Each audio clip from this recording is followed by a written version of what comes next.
Bismillahirrahmanirrahim. Alhamdulillahirabbil alamin. Wassalatu wassalamu ala asyrafil anbiya'i wal mursalin wa ala alihi wa sahbihi ajma'in, amma ba'du. Rabbi israh li sadri wa yassir li amri wahlul 'uqdatam min lisani yafqahu qawli. Rabbi ighfirli wa li walidayya warhamhuma kama rabbayani shaghira. Assalamualaikum warahmatullahi wabarakatuh. Sifat wujud, sifat ada adalah sebenarnya sifat Allah. Sifat ada itu juga esa, hanya Allah saja yang layak bersifat dengan sifat ada yang esa. Selain daripada Allah, sebenarnya bersifat dengan sifat tidak ada atau tiada. Untuk memperkenalkan dirinya, Allah bertajalli atau menjahirkan sifat adanya.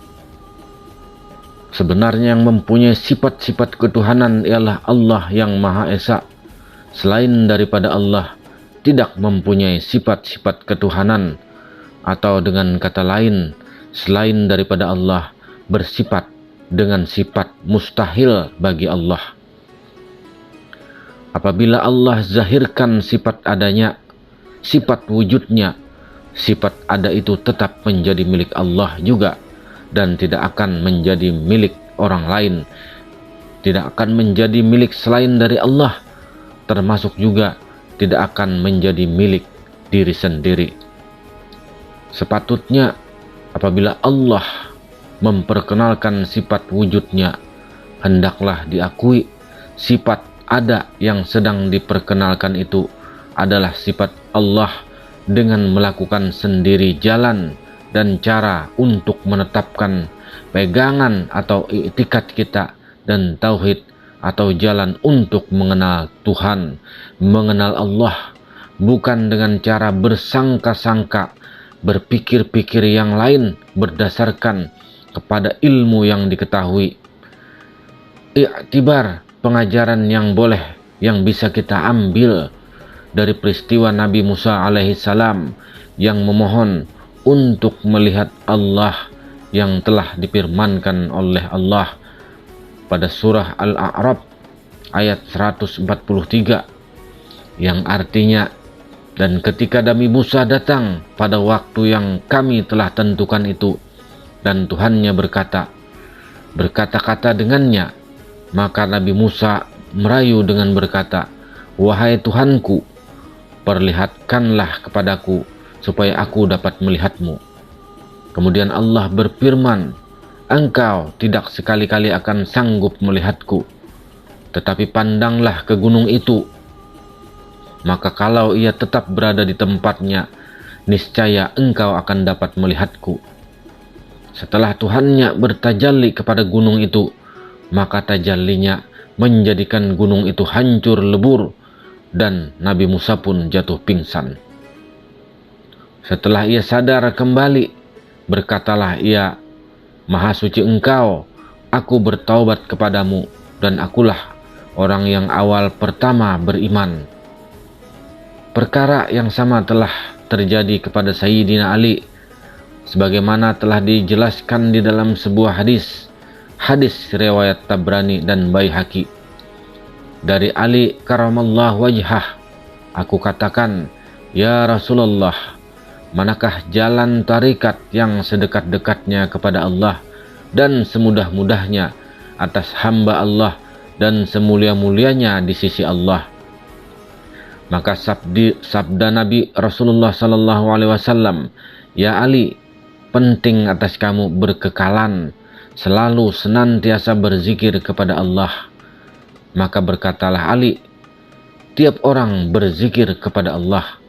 Maka Rasulullah sallallahu alaihi wasallam bersabda, "Ya Ali, tidak ada terjadi kiamat, tidak akan terjadi kiamat, sehingga tiada lagi tinggal di atas permukaan bumi ini orang yang mengucapkan Allah, Allah, Allah." Maka kemudian Ali menjawab kepada Rasulullah sallallahu alaihi wasallam, bagaimana caranya aku berzikir ya Rasulullah? Maka sabda Rasulullah sallallahu alaihi wasallam, pejamkan kedua matamu dan dengarkanlah dari saya ucapan 3 kali. Kemudian ucapkanlah seperti itu dan aku akan dengarkan. Maka sejenak Rasulullah sallallahu alaihi wasallam mengucapkan la ilaha illallah 3 kali sedang kedua matanya tertutup. Kemudian Ali pun mengucapkan kalimah la ilaha illallah seperti yang tersebut demikian.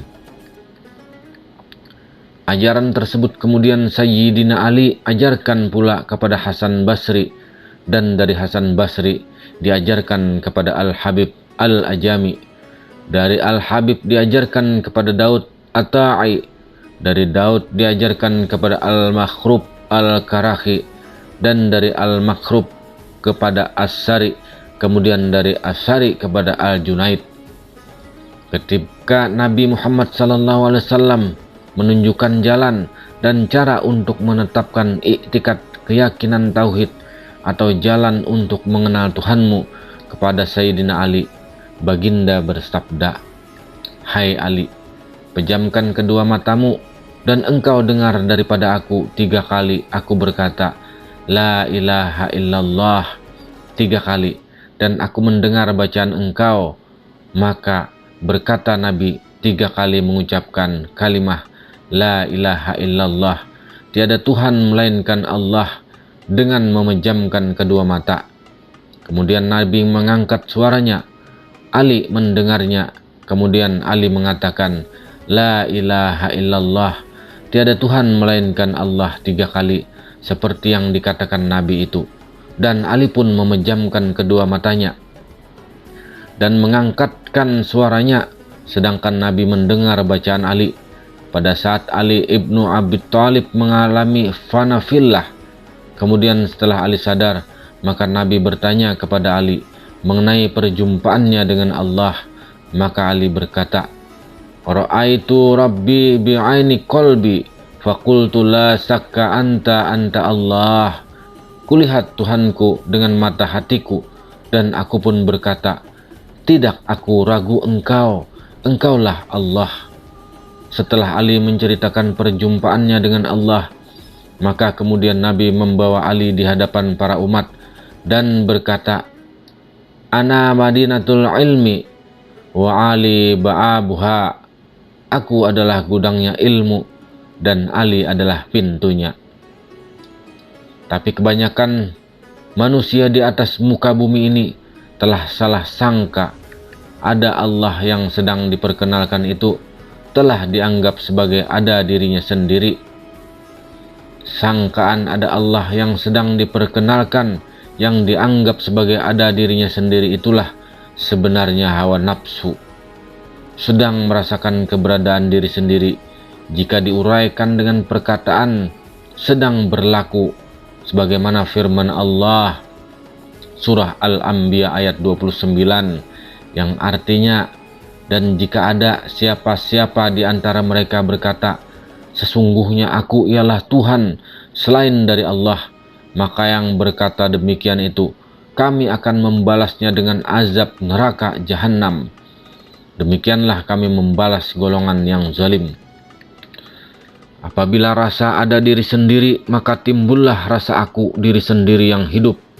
Aku diri sendiri yang tahu, aku diri sendiri yang berkuasa, aku yang berkehendak, aku yang melihat, aku yang mendengar, aku yang berkata-kata. Sedangkan sifat hayat, sifat ilmu, kudrat, iradat, basar, sama dan kalam adalah sifat-sifat yang wajib bagi Allah. Sifat-sifat yang wajib bagi Allah adalah hanya milik Allah sendiri saja. Apakah yang perlu dilakukan supaya seseorang itu tidak mempertuhankan kepada hawa nafsu dan kepada keberadaan, keakuan, dan keupayaan dirinya sendiri? Kisah nabi-nabi adalah sebagai iktibar, sebagai contoh tauladan.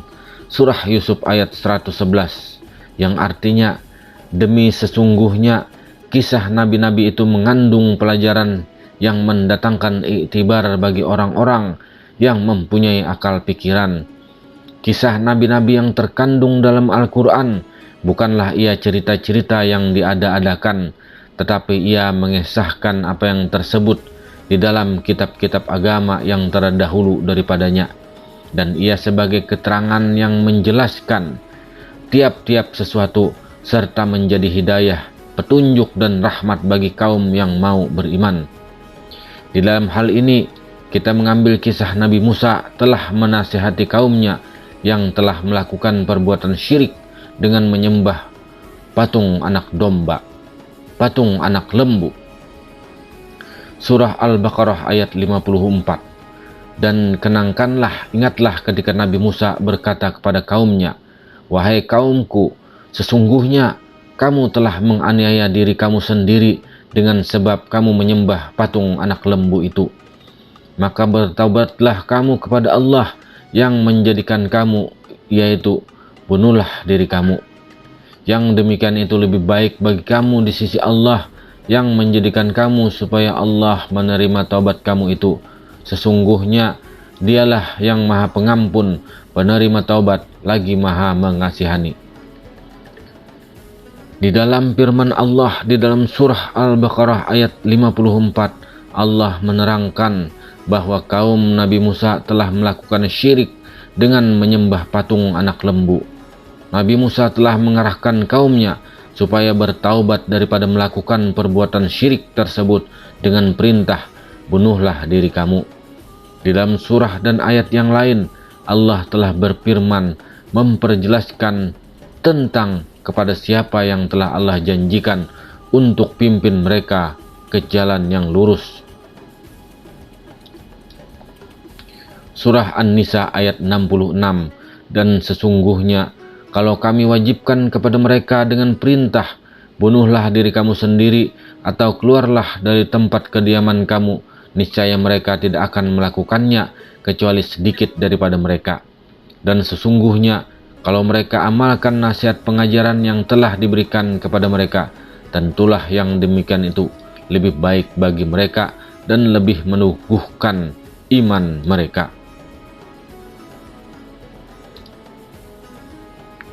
Surah An-Nisa ayat 67. Dan setelah mereka melakukan seperti yang dikehendaki oleh Allah, tentulah kami akan berikan kepada mereka dari sisi kami pahala balasan yang amat besar.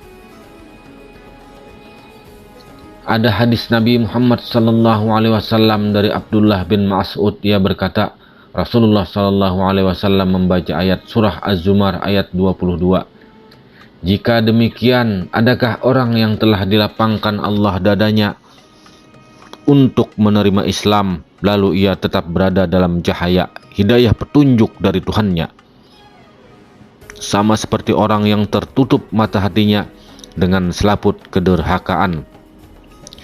Maka kecelakaan besarlah bagi orang-orang yang keras membatu hatinya daripada menerima peringatan yang diberi oleh Allah. Mereka yang demikian keadaannya adalah dalam kesesatan yang nyata." Kami, para sahabat bertanya, "Ya Rasulullah, bagaimana dadanya orang itu boleh lapang?" Rasulullah menjawab, "Kalau cahaya Allah sudah masuk ke dalam hati seseorang, maka hatinya menjadi lapang dan luas." Kami kemudian para sahabat bertanya lagi, "Tandanya apa ya Rasulullah?" Jawab Rasulullah SAW, yaitu kembali kepada negeri yang kekal, meninggalkan dunia yang penuh tipuan, dan mempersiapkan mati sebelum kita mati.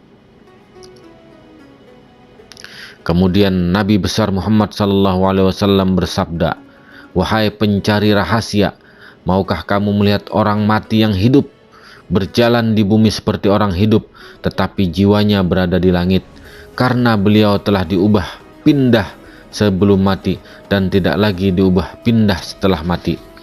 Rahasia ini berada di luar sempadan pikiran, hanya diketahui melalui mati. Barang siapa hendak melihat orang yang mati berjalan di muka bumi, lihatlah Abu Bakar, seorang yang alim dan abid, karena beliau menjadi saksi yang benar terhadap Allah Subhanahu wa Ta'ala, menjadi putra orang-orang yang dihidupkan semula."